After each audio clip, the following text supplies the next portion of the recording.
but also take over the economy. Yeah, mobilization. And whenever you mobilize, mobilization does not just mean calling out the reserve. It means you mobilize, you're going to do what? Yeah, go to war. You're attacking, or your enemy will attack you. And all of these will have impact on the war down the road. Somebody forgot to take roll. Does everyone act busy for just 1 second? Look at the bear. Ponder the bear for a second. If Russia goes to war, by the way, you know it's a Russian bear. Get it? Get it? All right. So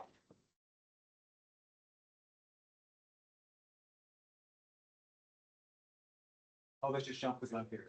We have mobilization. If Germany goes to war, they decided they would be squashed by their enemies, so they decided they're going to attack whom first?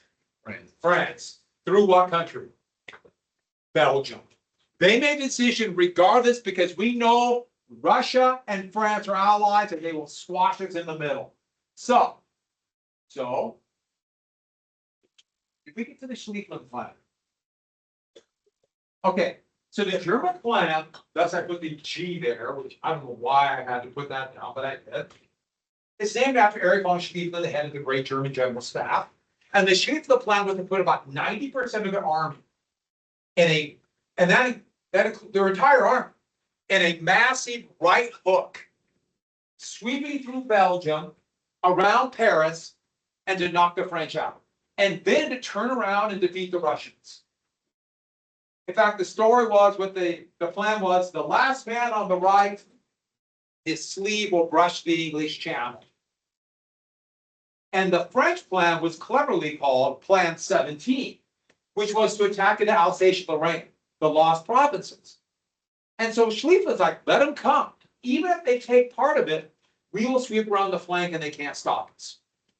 Also, basically leave the East undefended. Figuring the Russians will take at least 6 weeks to mobilize. We'll defeat the French on the Marne River, throw every soldier on trains, so 3.5 million men, and go across to defeat the Russians. And that became the German plan. They organized it, got the railroad tables, worked on over and over again.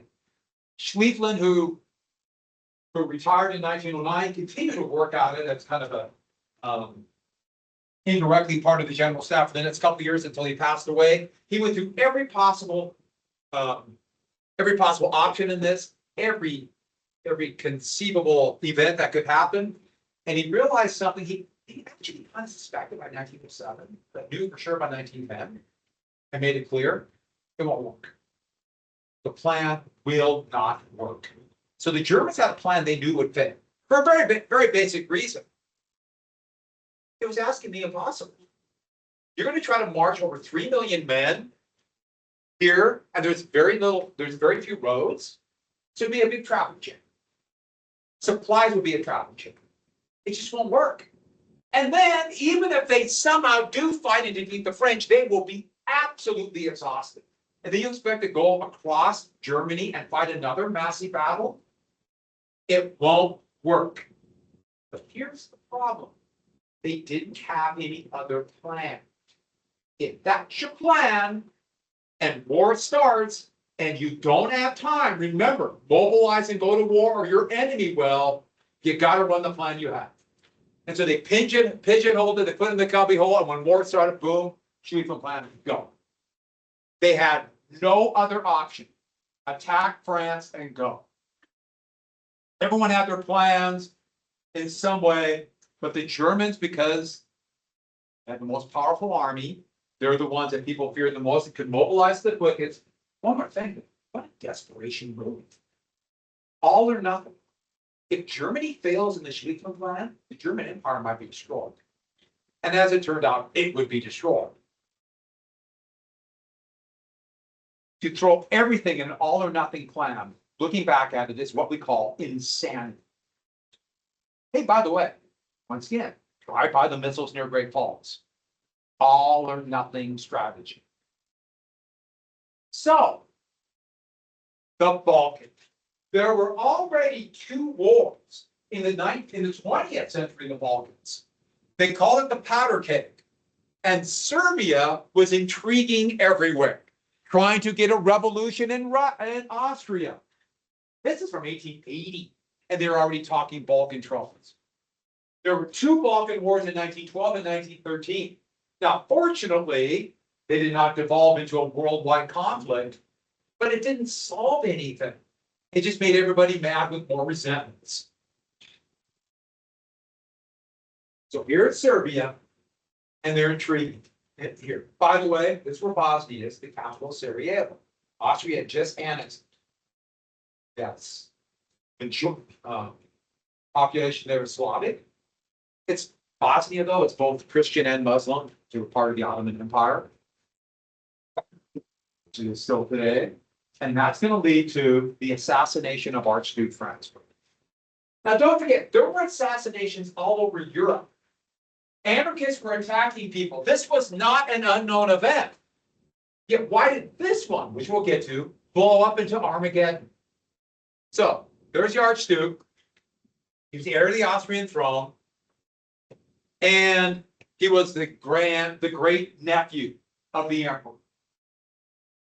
So Archduke Franz Ferdinand.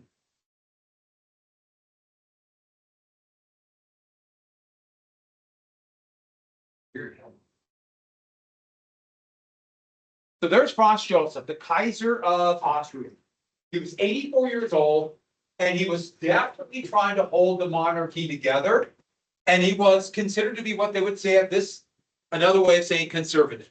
He did not want to get the Slavs in Austria any more rights. He wanted them to be dominated by their German, the Austrians were German-speaking people, and Hungarian leaders. His nephew, right here, who they hated each other, keeping all the traditional monarchs, was a reformer. He actually wanted some self-rule for the Slavs, make essentially autonomous states. He was kind of a reformer. Now, let me ask you something. If you want Slavic independence, would you rather have a conservative who will repress the Slavs, or would you rather have as a leader a reformer who might give the Slavs more freedom?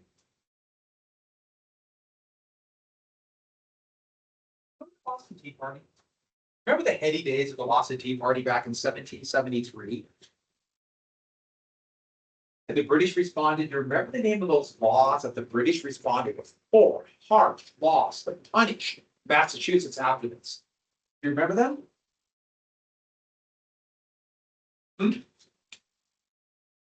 It was after the Stamp Act. We're on the right track. Everyone kind of remembers what I'm talking about, right? I know names slip in and out of your mind. Coercive or intolerant. That like, oh yeah, I remember that. But the Patriots came out with it.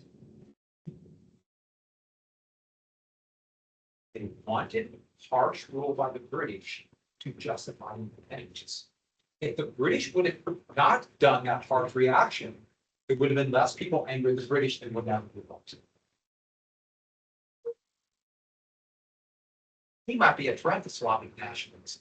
He infuriates the Slavs, and maybe they could have their revolution. I should add, this is kind of psychotic. But that was the thinking. So they decided when they heard that he, and this is actually him in Sarajevo, was going to go to Sarajevo to watch war games to assassinate. And a leading Slavic nationalist group was called the Black Hand. A Black Hand was really common for like terrorist groups, but also organized crime. You dip your hand in paint and like slam it on a wall as a warning. You know that Black Hand. There were actually gangsters, organized crime group, almost all Italian immigrants, but they were called the Black Hand. That were big in the United States at this time too. So this is not an uncommon thing. Well, they believe in Slavic nationalism. They wanted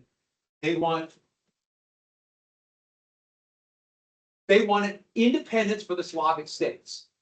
And Serbia was using them for remember that Greater Serbia. So these were Bosnians who were recruited by the Black Hand, but they were living in Serbia. And they were operated by the Slavic or the Serbian secret police. And when they heard about Archduke Franz Ferdinand, they organized a group of these Bosnians living in Serbia, they're all Slavs, to assassinate him, including Gabriel Princip, who's right here. And Princip wanted to join the Serbian army, but was too small. And he was like all 7 of the assassins. He was already doomed. He had to. And they purposely recruited those dying. I remember I told you this from, they gave this consumption then. They knew they were all going to die. Why? But they wouldn't get caught. The Serbian secret police supplied them with black powder, handguns, cheap handgun, a crude grenade where when you pulled the fuse, it pulled out and the friction would start an actual fuse, so it would smoke. So it was an early grenade. You can see the smoke going through today. And a little glass vial about that big with a cork on it, it's cyanide. So if it's captured, it's supposed to take it out and bite it. So we wouldn't be taken prisoner, and that's why they had men with tuberculosis. Now, they were ordered to get rid of all documents that tied in with the secret police. This was a slingshot operation. They had all kinds of stuff tied in with Serbia. They crossed the river. The Danube River runs right here. The capital of Serbia is right on the river, directly across the river from Austria. So it's right there. They crossed the river, went to Sarajevo. Now, the plan for the Archduke, and they didn't have many guards because they weren't properly attired. These are at war games, they're just in a parade. This blue line they're supposed to go through, it was announced through Sarajevo, so there'd be crowds to watch him go through. Here's Archduke and his wife. To the city hall, they have a formal dinner, then come back through town, another procession through town, back to the army base where they were being counted. And there were 7 assassins along the way. When they came into town, modest crowds, most of the crowds would have been out this way back. The first assassin didn't do anything, lost his nerve, the car drove by very slowly. The second one pulled the fuse of the grenade, lobbed it, the driver saw the smoke, gunned it, hit the back of the car, bounced behind to another car, was carrying officers escorting them, and wounded 2 soldiers, 2 officers. And pandemonium. Absolute pandemonium. The car sped the rest of the way. Everyone started to run. A few of the assassins started to take off and try to cross the river, which is only about knee deep. And immediately they just started being around. And it was kind of easy to figure out who it was. And they captured him with pistols, hand grenades, and documents from the Serbian secret police. 3 of them tried to bite down on the glass cyanide, but had little corks on top, and it had been sitting there for years. And so it degraded, so it just made them throw. They didn't die. And one wasn't caught. He crossed the road and went into a delicatessen and got a sandwich. Okay, he's doing the, okay, what do I do to act like I'm not guilty? I don't run, I get a sandwich. Which I think is kind of humorous too. Bomb exploded, pandemonium, and what's your first thought? Oh, people are throwing hand grenades? I need a sandwich. So he's in there and he's kind of hiding, eating his sandwich and waiting. The Archduke went to the city hall, screamed at the mayor for bad security, and they said, okay, we got to take you out of town a different way. But he said no. The Archduke said, I want to go to the hospital where those soldiers who are wounded are. And so they changed the path then and said, no slowing down. We're going to go as fast as you can this way to the hospital back here. But as they're way through town, car in front, for reasons no one's really sure, went on the original route. The Archduke's car turned too. When they realized it, they slammed on the brakes right in front of the very delicatessen. The Princip was just walking out. I mean, literally walked out and he pulled out the pistol. Happened like that. Didn't think about it at all, just did it. This is a little diagram showing what happened.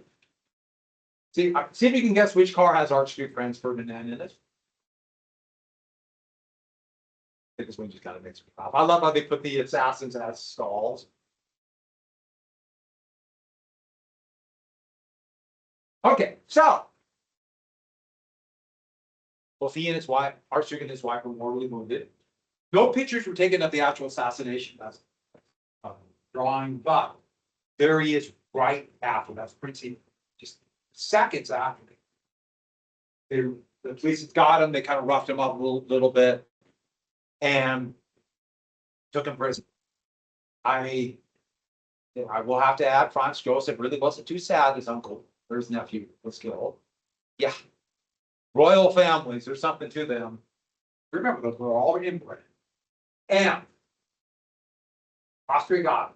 Now, two things. First off, the plan for Principe was this: he was 19, and in Austrian law, there's no capital punishment. So they were going to hold him for 2 years until they could have children. And what they were hoping was that what happened after the war, they'd have the big show trial. So they held him in prison. And the other thing was this: all over Austria, in anger, sometimes drummed up by the government, even though Franz Joseph didn't like it, it's called a pogrom, a mass uprising against a group of people, against people connected to Serbia. So basically anybody who's Slavic. So here is these are Slavic carts, little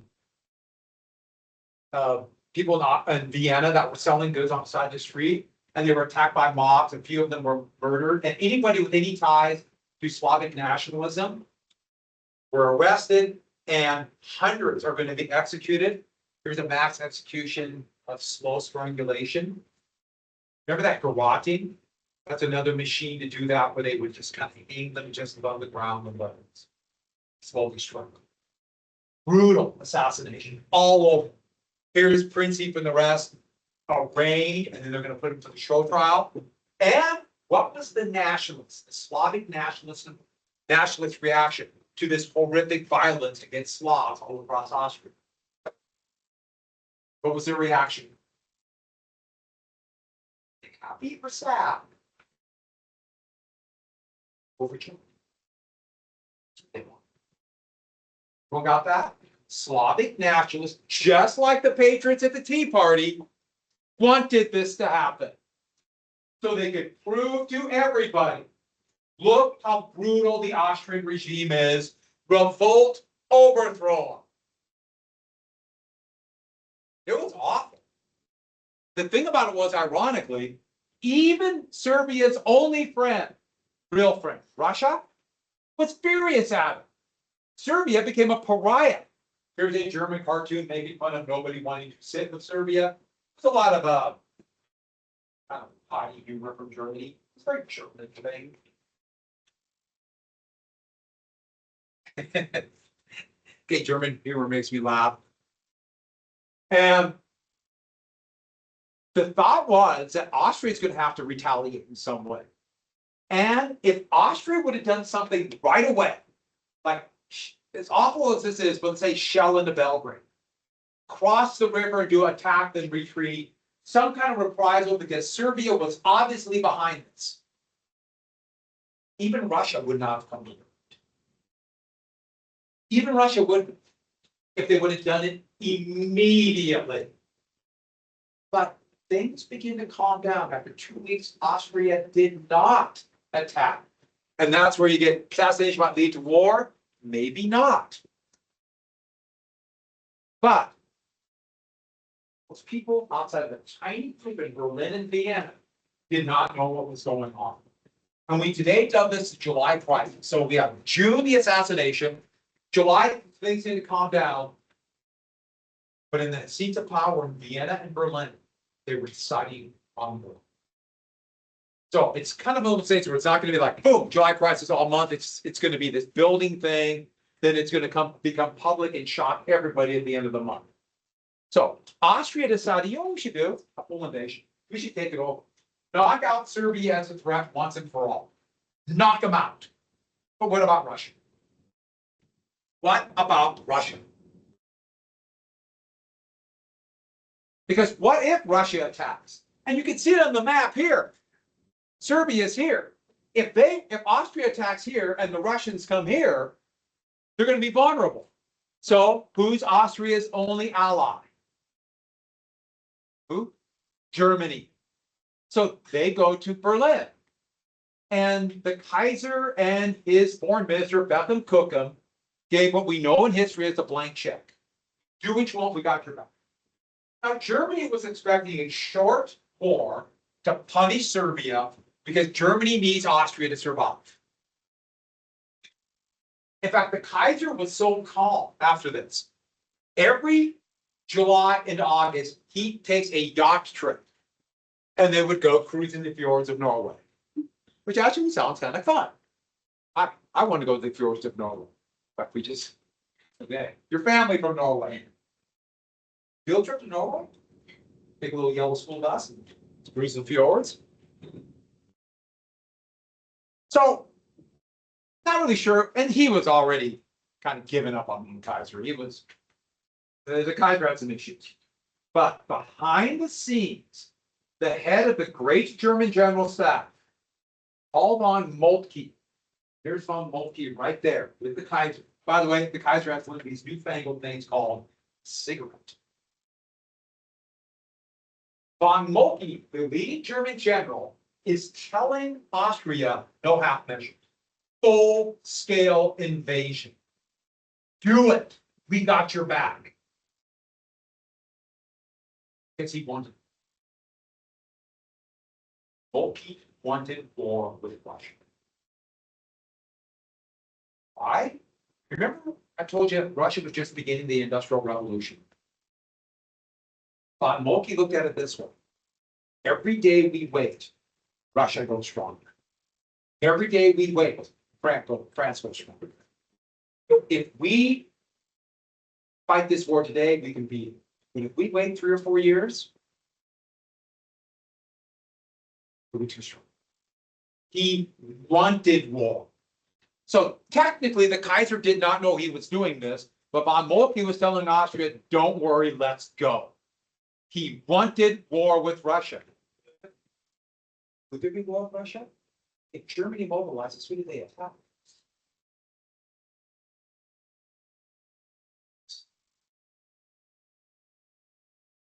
That's their plan. So von Moltke is saying this. So things seem to be calmed down. But behind the scenes, Austria is like, we put. In fact, Austria, they're going to mobilize and commit everything to Serbia. We're going to knock them out. Then, the last week of August or July, everything blew up publicly. With no warning at all, on a Friday afternoon, 48 hours, Serbia would have to respond to an ultimatum. Or did I say that in a very awkward way? Sorry about that. Austria issued an ultimatum, a 10-point ultimatum to Serbia. Then 48 hours to respond. They did it on a Friday afternoon, thinking that the weekend would slow things down. They didn't want Serbia to agree. And the ultimatum was designed to be so restrictive that Serbia would not agree to. Basically, give up their country. Give up sovereignty of their country. But Russia and others begged Serbia to accept it. And Serbia agreed to 9 of the 10. They wouldn't give up their police. But you know what I put in quotes? They gave a caveat to each one. So Austria said, not good enough. Not good enough.